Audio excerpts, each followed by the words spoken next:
Much quicker than normal. You all good? All good? All good. Okay, awesome. Okay, welcome. Welcome to everyone. Please do feel free to comment or post questions or anything as we go.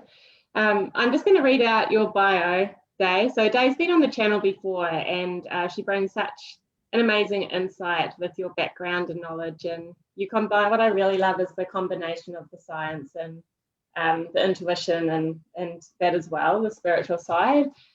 Day, you bring so much insight into your role. You've got a role as a bilingual school psychologist, emotional and spiritual intelligence facilitator, and you're the founder of TUI Minds. So we'll put the links to that website in the post as well. You collaborate with families to help gifted, neurodiverse, and highly sensitive children channel their creative energy effectively and build essential skills to cultivate a life of meaning, purpose, and creativity. Growing up as a highly sensitive individual, you've developed a variety of strategies and tools to help children with similar needs. And you're on a mission to support the emotional, creative, and spiritual intelligence of all children and inspire young visionaries to embody their highest potential, contribute their gifts to the world, and help us accelerate humanity's evolution. And we'll kick off, Day. So, Raising Alchemy is about deepening connection to the spiritual child. And we've had a few conversations and messages back and forth over the past year or so. And I have been asking you quite a lot of information recently around autistic children. And one of the questions that I posed to you recently that we thought we could discuss here was why, I kind of often pondered, and I don't have I don't have an autistic child, and I haven't had a lot of interaction with them. I have many years ago worked with children with disabilities and different forms of gifted children in an exercise format, like helping them with exercise and things like that.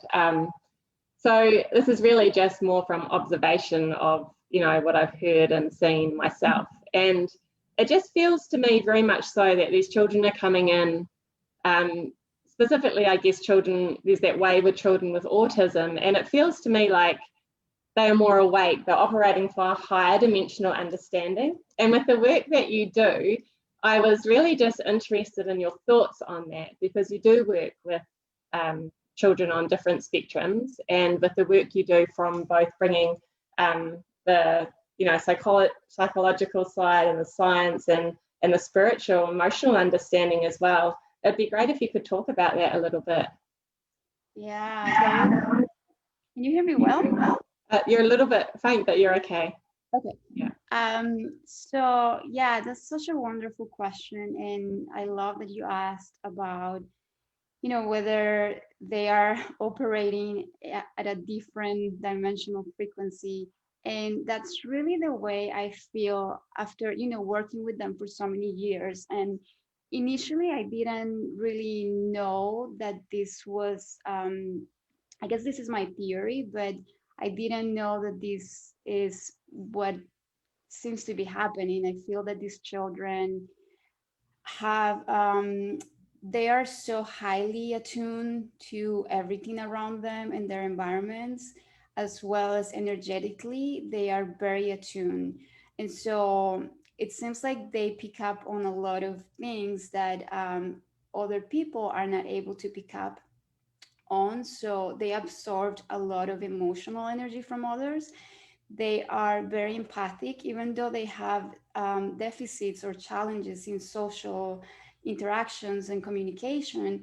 They actually have a lot of different abilities that they might not even be aware of, where they absorbed these different nuances or information that is very subtle and that we are not able to pick up. So I feel that they are actually operating at a higher frequency. And I do believe that there is an evolutionary purpose for that. I feel that they are, in a way, helping us raise the vibrational frequency of the planet. And if you think about, in the 90s, there were about one in every 10,000, I believe, children that had autism. I might have that statistic wrong, but right now they have, there's 1 out of every 54 children who has autism. So you can see how, if you compare I guess the awakening of the planet and how the awakening of consciousness on the planet, there seems to be a parallel in those numbers. And there's also, obviously, there are better tools to identify these difficulties or these challenges that they do present. So that could be also a reason why we see an explosion in these diagnoses. And I know you are also sharing something about them being labeled as having autism, and I do feel that there is a misconception about what they do have deficits, and they do have a lot of difficulties and challenges, but there's a gift that they bring that we need to tune into that instead of looking at the challenges. And when we do support those, when we embrace and accept those differences that they have, we can help them and support them with those challenges. So I definitely believe that they are here to help us evolve.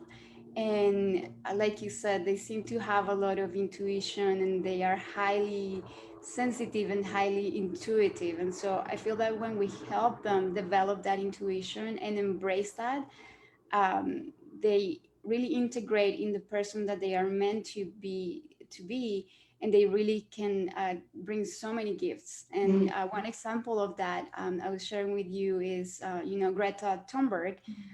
She's fighting for climate action, and her story is very interesting because she was struggling with depression, and she was not speaking. It's almost like she didn't even care to speak because she was so worried about what was happening to the planet that she just couldn't handle that. And eventually, I guess she focused her energy and she channeled that energy into action, or positive action and sustainable action. And so now she built a movement, and a lot of children are following her and are creating different movements within their countries and within their cities. And so different movements are growing, not just because of Greta, of course, but she was a big influence. And I feel that she had that, whatever she had in her heart, that's what she was meant to be doing.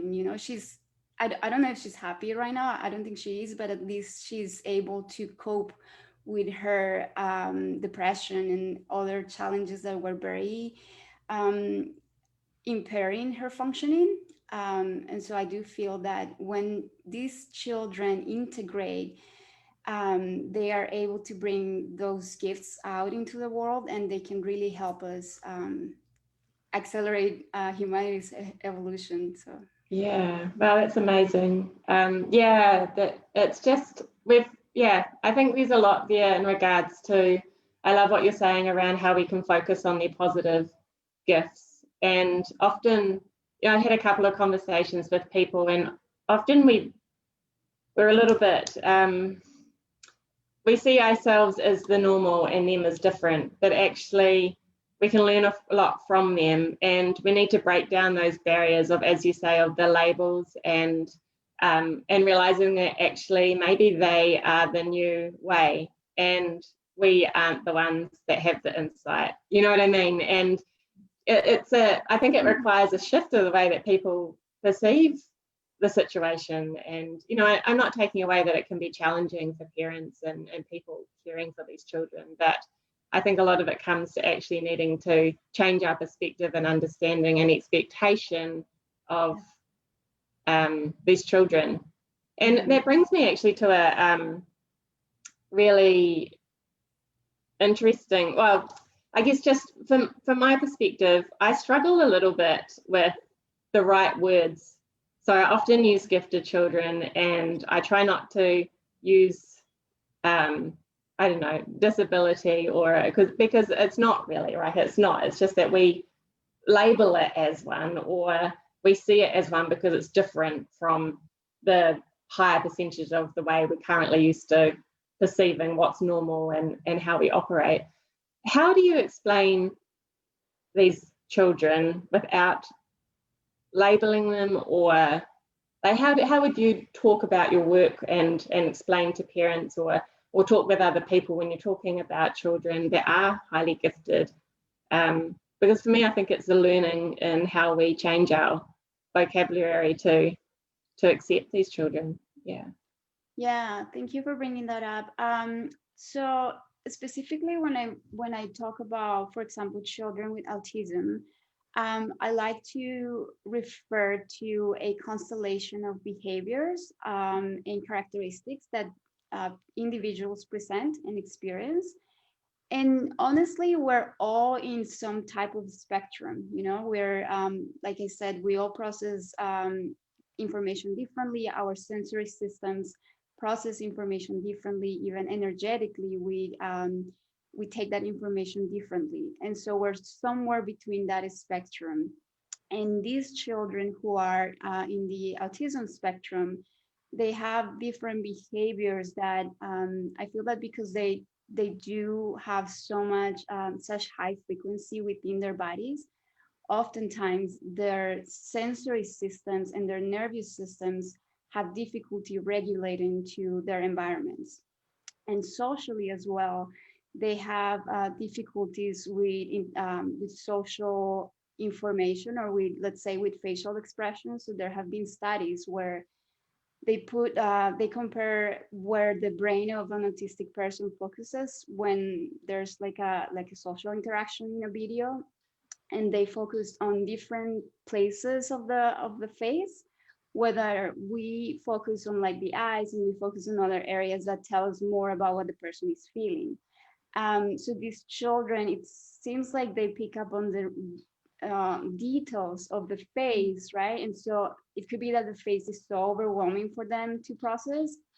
And I hear a lot from different children in the spectrum that they don't like the eye contact because it's so overwhelming for them, because they can see, it's almost like they can pick up and they absorb so much from the other person. So sometimes they have to like look away, or they feel overwhelmed by eye contact. And so I do feel that because they have so many sensitivity to different things that we don't have, they overstimulate, and so this creates more activity in their bodies. And so sometimes they feel very active, and they need to be calmed down. They need help learning how to self-regulate. And so it is a combination of behaviors that they present, but those behaviors also, within those behaviors, there's also the gifts and the things that they can take advantage of. So for example, they're really good with details, so paying attention to details. They're really good with patterns and noticing patterns. They pick up patterns really quickly. So a lot of these children work, with computers, and they're really intelligent, and they're really smart with things that we have difficulty with. And so when you ask the question about giftedness and those different labels, I do feel that every child has a gift to give to the world. And so I like to refer to the children that I work with as uniquely gifted, because many children have gifts that are not necessarily seen in the educational system. Maybe your child might be gifted spiritually and emotionally, then they might be really good with emotions, and they might be empaths and be really good with helping other people. So there are many different gifts that are unique, and so we all have different gifts to give to the world. That's why I like to describe it as uniquely gifted. And we talked a little bit about the IQ, and how that's one of the things, or one of the ways to estimate intellectual potential, but that is just one way to see giftedness. There's multiple ways to see someone as gifted. So Yeah, I love that you said that. Thank you. That's beautiful.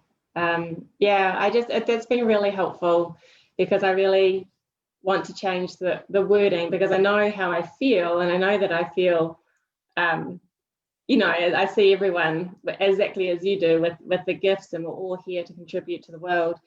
So yeah, that's been really, really helpful. Day, you've got a Ecological Resilience Circle offering, and one of the things I did want to ask was, can you explain a little bit around ecological grief and ecological anxiety? And that kind of touched a little bit on it with the mention of Greta. Why you think children are experiencing it, and also how parents and others can support these children with Yeah, that. yeah. So these circles are a way to support children process ecological grief and anxiety. So ecological anxiety is actually something that the American Psychological Association has recognized and other groups have recognized. So it is a chronic fear of damage to the environment and ecological destruction. And so it is this worry about what's going to happen. And you know, many children are seeing what's happening in the news and social media. Their friends are talking about it, so there's no hiding this information from them. I believe in New Zealand, New Zealand recently declared a climate emergency, and so there's different sources of information that they are receiving, but they are not getting spaces where they can talk about these worries or these preoccupations. So a lot of children feel that we adults are not doing anything about it. And oftentimes it's because adults, we don't really know how to address this. Sometimes we want to make sure that children don't feel scared or worried. And so this is actually creating more worry because children are feeling that they are left alone dealing with this humongous task that we need to do something to, you know, to help the environment. And so they're feeling lost, and they're feeling like they don't have support from the adults. So that is the ecological anxiety, and many younger children especially are feeling this. And ecological grief is something that the older children are experiencing. So those in high school, maybe those who at some point wanted to build a family and they wanted to have children, they are mourning and they are grieving the loss of those dreams and those hopes for a future. So ecological grief is that anticipated, that sadness and grief in relation to the anticipated loss that we are going to experience, and also what we have already lost. So we are losing about 150 to 200 species daily. So children, yeah, so it's a really crazy number that a lot of people don't know about this, but children, you know, they're on the internet, they know these things. Um, and so they are feeling this loss, and they don't have spaces to share about this. They don't have communities where they can see other children struggling with this. And you know, when there is community and when we feel held, we feel that others are experiencing similar things, then we feel seen and we feel heard, and we feel that there's nothing wrong with us. It's just, this is actually a normal response to what's happening. Is a really normal reaction to what is happening. And so one of the things that parents can do to begin to help children with this is to open up that dialogue. It's a scary thing to do, just like school violence or even sex, or those taboo topics that adults don't want to talk about. Um, it's good that parents create that space for children to talk about their worries. And usually, you know, there's a lot of uncertainty. We adults don't know exactly what's going to happen. We know that it's going to be bad, but we don't want to lose hope, and we want to feel that it's not going to be that bad. So there's often a lot of denial and maybe not wanting to go in there or to engage with that information. But the more that parents educate themselves and learn about what's happening, the more they can be prepared to answer questions for children. And if there are no answers because we don't know everything, they can at least hold that space for children and let them know, hey, listen, we're in this together. We're going to get through this. We have some coping tools. We're going to build our resilience, and we're going to find ways to get through this. We don't know exactly what's going to happen, but we're in this together. I hear you. I value your feelings and your emotions and what you're sharing. So that's a really good way to start that conversation. Mm-hmm. So that they can have an outlet for those emotions, and then move those emotions to something more more positive, and channel that energy, that scary energy, into um, uh, an action or something that is going to inspire them to move forward.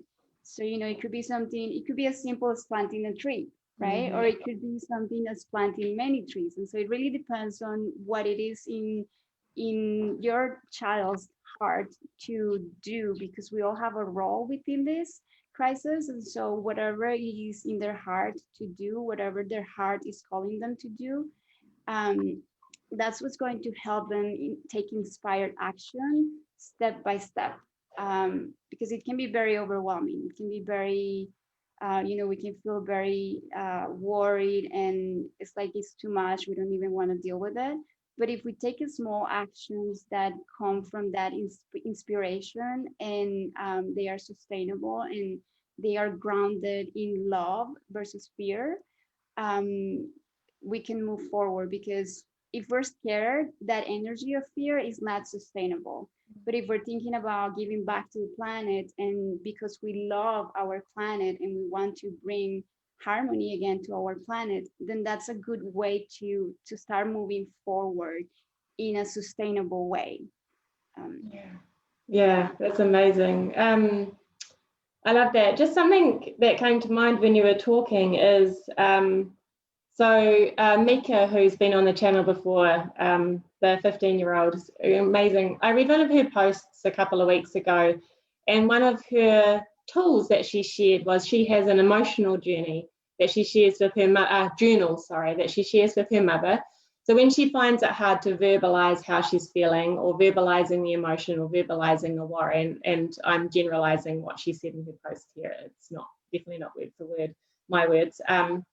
But she writes how she's feeling in the day in a journal, and then her mum can respond in the journal back to her. So it reduces not even that it's confrontation, but she finds that works really well for her. And as you were talking, I was thinking actually that might be a nice idea for a child to, even if they can draw, a tree and rubbish, or articulate it in a way that isn't verbal. That might be a really nice idea for parents or people to have, like a journal or paper that you can communicate with. If the words, for whatever reason, I mean, it's only one form of communication, right? And children are very telepathic as well. I think the energy can come out in many different ways. So yeah, that came to mind. I thought would be quite helpful. It's just given me ideas as well.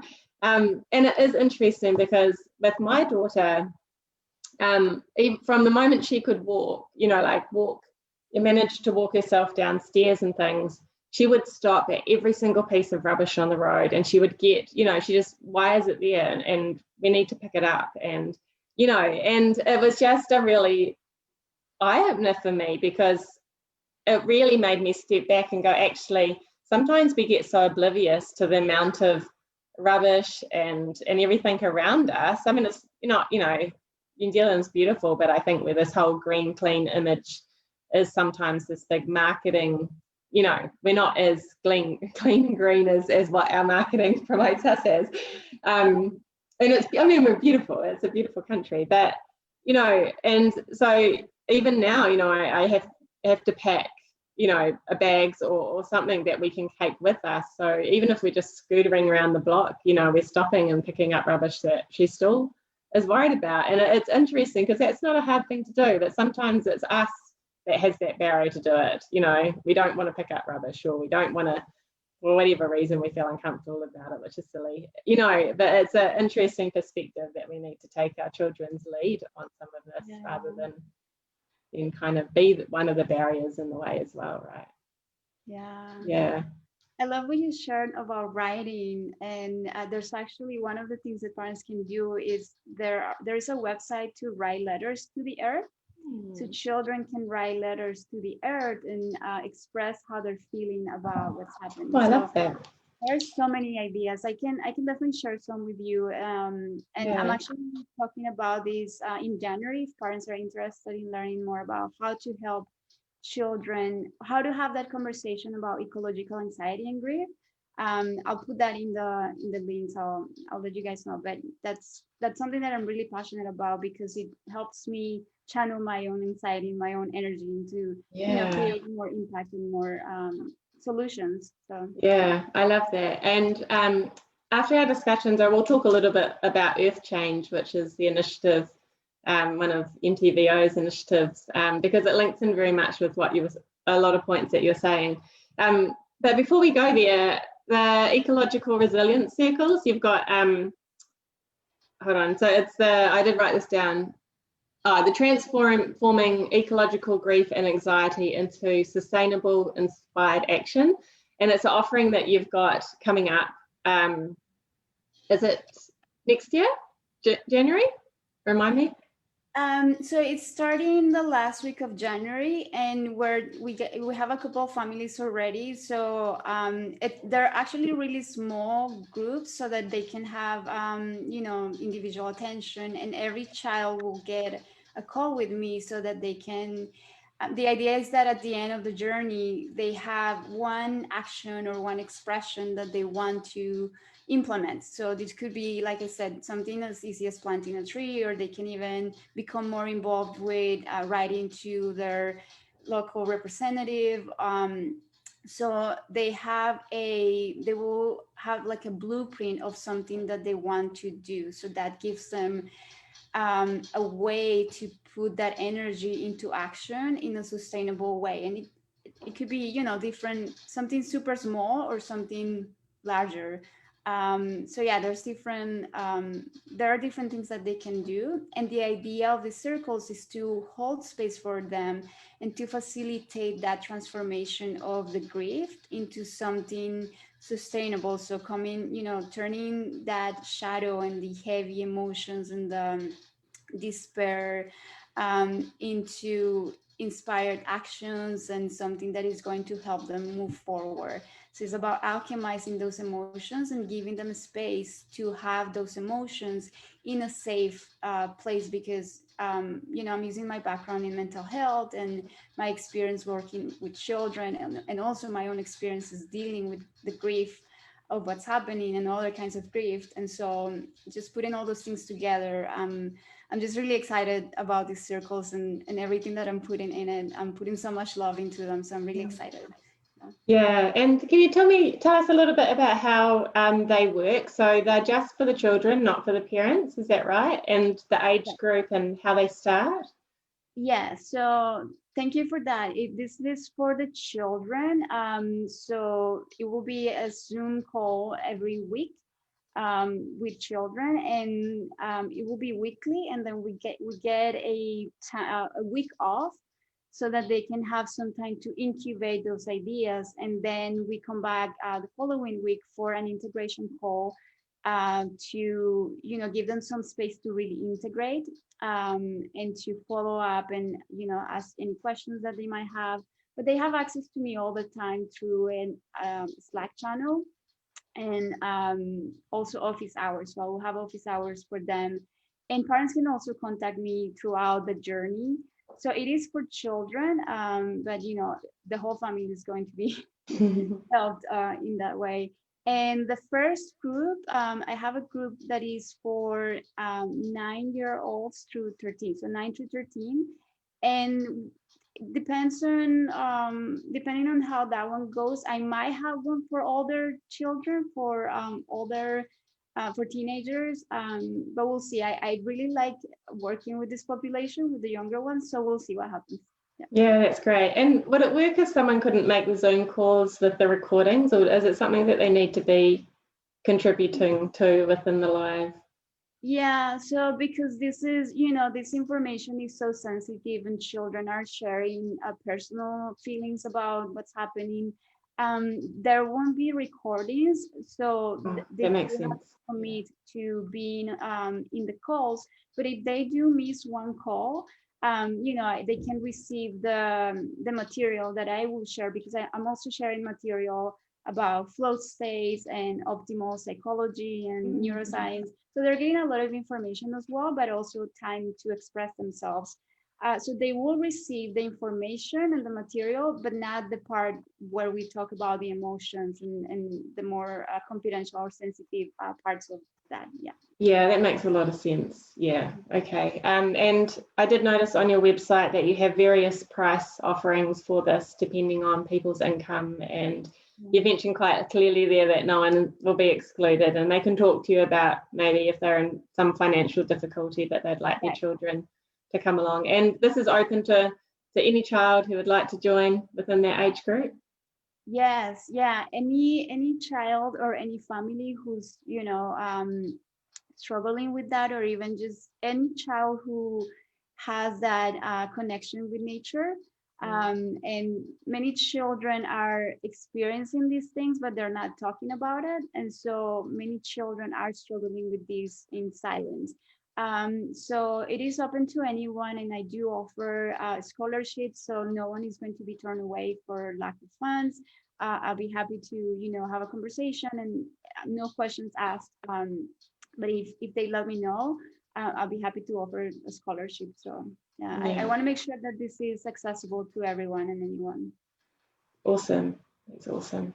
And just a hello to those on the live. I know, Cheryl, you've posted loads of comments. Thank you for being part of this. So I guess that's quite a good segue. I know we've spoken about it, and there's a lot of initiatives around getting us and children into just into nature, back into nature. And I had a live last week with Nicolette, and she started Wild a Child and wild schooling, and we're talking a lot about children and nature, and how I mentioned in that there as well, is it's almost like we need to, for some of us, we need to really flip that balance back to spending more time in nature than not. We kind of feel like, to me, sometimes it's almost like this weekend warrior in the nature. Sometimes we get quite caught up in work, and we're going between buildings and things like that for those that live in cities or towns more so than in the country. But there's a change,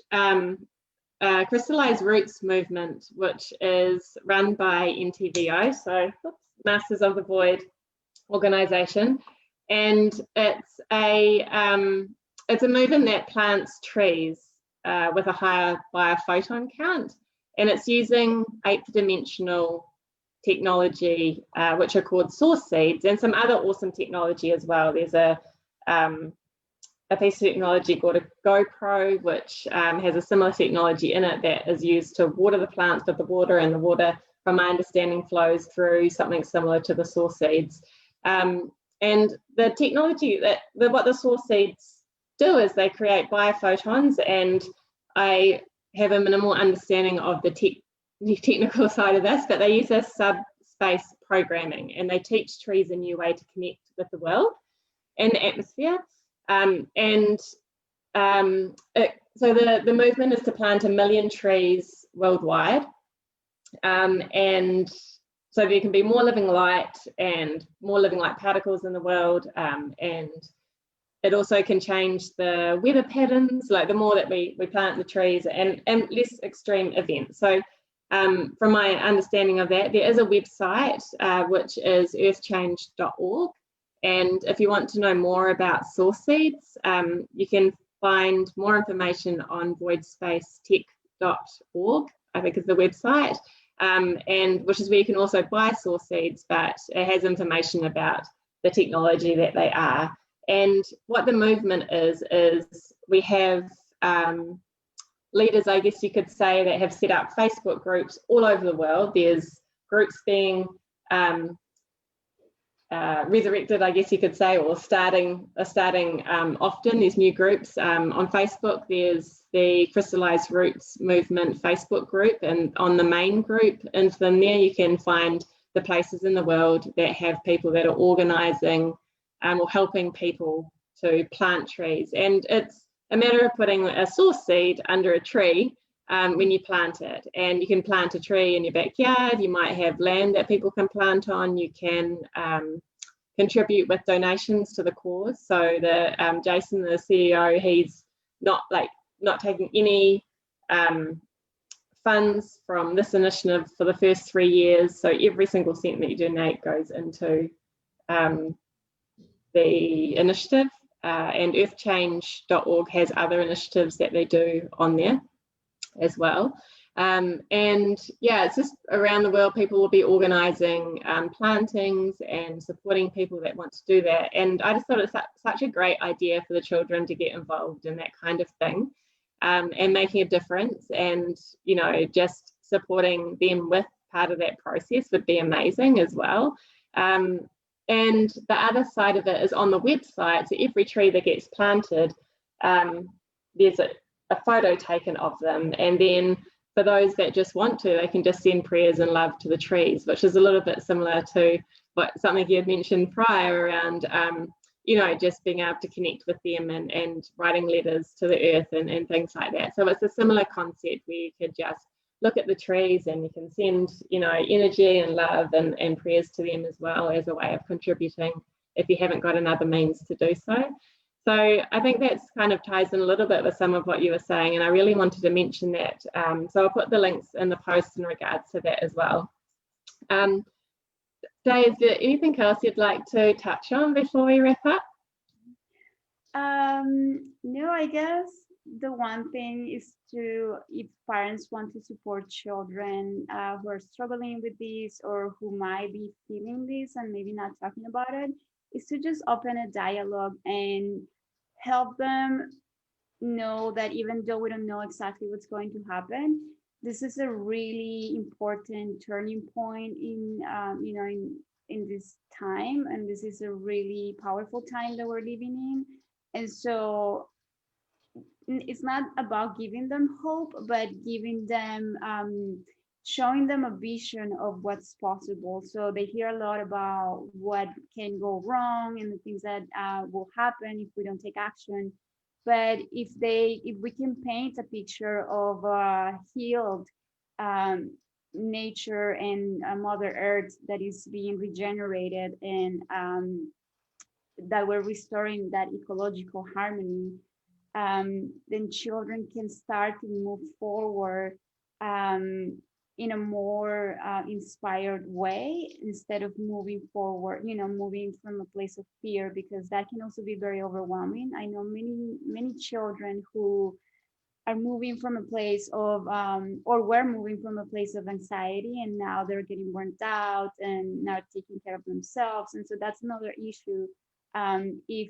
If parents can help support children move from that place of love instead of fear, that's really going to make a difference and an impact. And I think that will be something I will leave families with that, because that's a really important point to share. Yeah, and I think it's important too for the parents and the carers and people with children, teachers.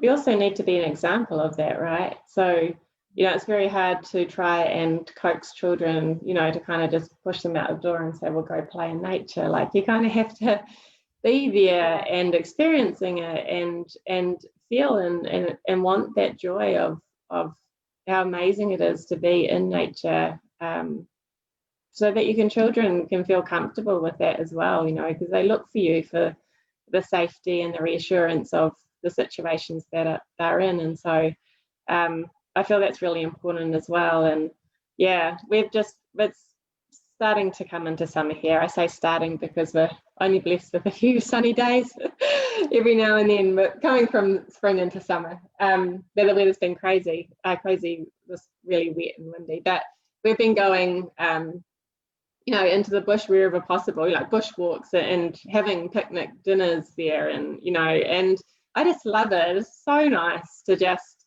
kind of do something different, and it does take a little bit more planning and sometimes that procrastination, because I've got to pack these bags and I've got to undo this when I get home, but actually it's not a big deal, and it doesn't have to be elaborate 5-star picnic. It's just sometimes it's just sandwiches and off we go, and it's just made such a difference to the day to, you know, I've been at work and she's been into, you know, her little daycare, and it's just been lovely to do that straight after, instead of coming home and getting into that kind of, you know, everyday pattern. So yeah, it's been a big difference. And it's obviously, it's nice for us to come out of that season. But there's, you know, her daycare is amazing. It's a environmental daycare, and they do a lot of you know, they're just outdoors, and they have this amazing philosophy that no matter the weather, we still go outside. And so even if they've got a bushwalk planned, they will still get all their wet weather gear up and go out. And, you know, sometimes it's her coaxing me to get outside in the bad weather rather than the other way around. So, you know, it's nice. It's nice to have those examples as well, right? Awesome. Yeah. That's good to hear that she has that place that is more in touch with nature.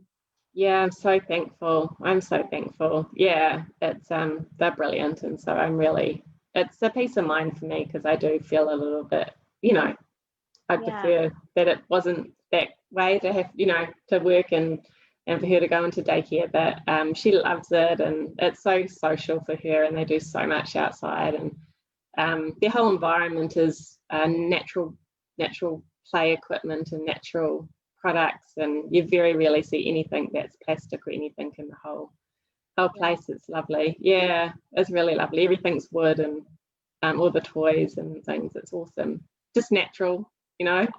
They make loads of crafts and things from just natural resources, leaves and all that kind of thing. It's great. Yeah, really nice. Another thing that parents can do as well, you know, even if they don't have time to go outside for too long, just creating art for nature, and I love that. Dedicated to nature, that also helps. Yeah, I love that, art for nature. I love that term. Yeah, absolutely. That's brilliant. Dave, thank you so much for being on the channel. I've just learned so much, and it just sparks so much insight for me. And I'm sure it's going to be so insightful for so many people, what you've spoken about. And we'll definitely put those links up to the Ecological Resilience Circles. I think it's an amazing initiative, and I'm sure we'll have many more that follow from there. So yeah, all the best for the first one for January. Thank you so much, and I love talking to you and connecting with you. So Me too. Okay. See you. Bye everyone.